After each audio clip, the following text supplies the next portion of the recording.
শুভ দুপুর বন্ধুরা, আজকে আমি আমার ছেলেদের জন্য করতে চলেছি মটন কষা, অবশ্যই মাটির হাঁড়িতে। আমি মটনটাকে ১.৫ ঘন্টা ম্যারিনেট করে রেখে দিয়েছিলাম।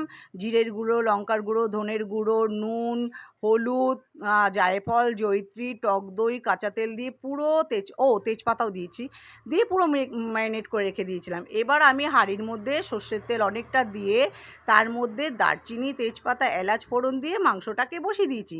আজকে কিন্তু আমি এটা হান্ডি মটন করছি না, মানে হাঁড়িতে কিন্তু ঢাকনা দেওয়া চলবে না এবং একটু জল চলবে না।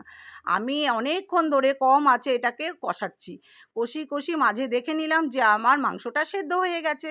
এবার আমি মাংসটার মধ্যে ঘি, গরম মশলা দিয়ে মাংসটাকে নামিয়ে দেবো।